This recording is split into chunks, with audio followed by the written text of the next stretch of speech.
Sport 221 dal leen ak jàmm ci xibaar yi tàggat yaram yi.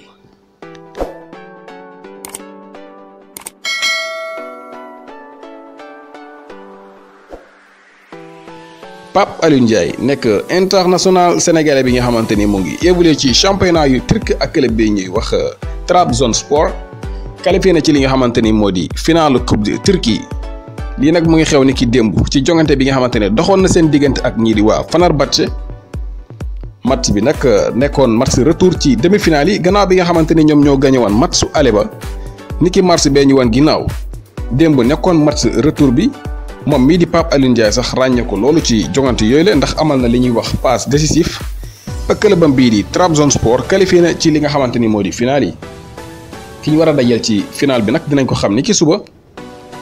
ci beneen demi-finale bi nga xamante ni dina dox ci diggante Antalya Sport ak Alanya Sport bu Papis Demba Cissé. ñii di waa Alanya Sport ñoo gañu woon match su aller bi retour bi suba la war a nekk bu juróom-ñetti waxtu jotee Antalya Sport ak Alanya Sport bu Papis Demba Cissé moo war a nekk beneen demi-finale bi ku ci gañe rek moo war a jàkkaarloo ak ñi nga xamante ne ñoo di Trabzonspor bu Abdoulaye Ndiaye.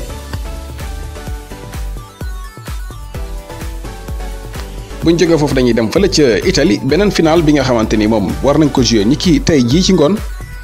muy final bi ñu doon wax ne ñaari club yii di Juventus ak Napoli ñoo ko war a jouer mu ñeel coupe de Italie bi mu war a dox diggante Napoli ak ñii di waa Juventus Napoli bu international sénégalais bii di Kalidou Koulibaly ak Juventus bu Cristiano Ronaldo gannaaw bi nga xamante ne ñii di waa Napoli éliminé na ñi nga xamante ne ñoo di Inter de Milan Juventus éliminé ñi nga xamante ñoo di Milan AC. nit ki ñeent fan ci ginnaaw tey ji lañ war a amal ni nga xamante ne moo di final bi bu juróom-ñaari waxtu ci ngoon jotee mu war a dox diggante Kalidou Koulibaly ak ki nga xamante ni moo di Cristiano Ronaldo tey ji ci ngoon lay doon final de coupe de Italie bu juróom-ñaari waxtu jotee maanaam 19h ci ngoon ci la match boobu war a am diggante Juventus ak ñii di waa Napoli. buñ jógee foofu dañuy dem fële ca France seeti club bi ñuy wax Sochaux nekk ci deuxième division bu France maanaam Ligue 2 bi wax nañu ne mooy club bi ëpp ay sénégalais jamono yi ñu toll. fii ñuy àddoo ngeen di teelu wax nañu ne lu toll ci juróom-benn sénégalais ñu ngi fa plus seen entraîneur bi nga xamante ni moo lay Omar Daf nekk ancien international sénégalais bi nga xamante ni mooy coach suba. Sochaux lu toll ci juróom-benn joueur sénégalais ñu ngi fa jamono yii gannaaw bi nga xamante ni saison bii ñu wan ginnaaw amoon na lu toll ci ñeenti sénégalais. ku ci mel ni défenseur bii ñuy wax Christophe Diédhiou ak milieu terrain bi ñuy wax Ousseynou Thioune ak attaque bi ñuy wax Abdoulaye Sané ak ki nga xamante ni moo di Amadou Ndiaye. Amadou Ndiaye moom dellu na sax ci club bi nga xamante ni ñoo ko able woon mu di Metz waaye ki nga xamante ni moo di Steph Amri ñëw na maanaam moom itam doomu Sénégal la bi nga xamante ni transfert am officiel na ñëw na foofu ci Sochaux nekk ex-centre gauche ak ki nga xamante ni moo di Abdallah Ndour nekk ancien défenseur Strasbourg. ak ki nga xamante ni moo di Joseph Lopi bi nga xamante ni ñibbisiwaat na foofu ci Sochaux gannaaw bi nga xamante ni quitté woon na fa at yee si ginnaaw moom Joseph Lopi nekkoon na foofu ci Sochaux ni ki 2011 ba 2015 gannaaw bi balaa muy amal li nga xamante ni moo di transfert am foofu ci Orléans ñëwaat na foofu ci Sochaux transfert am officiel na ñibbisi na fi nga xamante ni moo di Sochaux ba saison bii ñu dëkkmal muy 2020-2021 foofu la koy def. jamono yi ñuy addu daal ngeen di teelu wax nañu ne Sochaux am na lu toll ci juróom-benn joueur sénégalais yi nga xamante ni ñu ngi fa ci jamono yii.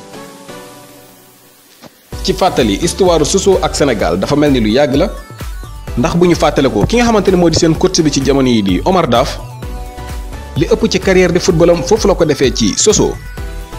naka noonu ki nga xamante ni moo di ancien défenseur Lyon yii di Souleymane Diawara moom tam jaar na foofu di Sochaux ak ki nga xamante ni moo di Ngiraan Ndaw jamono yi nag lu toll ci juróom-benn joueur sénégalais ñu ngi fa te wax nañu ne ñii di waa Sochaux pareeguñ ak Sénégal wax nañu ne décembre bi nga xamante ni moom la ñu wan ginnaaw sax ñëwoon nañ fi nga xamante ni moo di Sénégal ci Saly Portudal ba organisé woon fa benn tournoi bi nga xamante ni li ñu ci jublu woon moo di gën a bàyyi xel ci jeunes talents yi nga xamante ni Sénégal am na ko. biñ ci jógee nag wax nañu ne dinañu gën a bàyyi xel ci fi nga xamante ne moo di Sénégal ci seen recrutement yi nga xamante ni moom la ñu dëkkmal ci at yii di ñëw mbokk yi lii lañ leen amaloon ci xibaar yi tey ci actualité des Lions.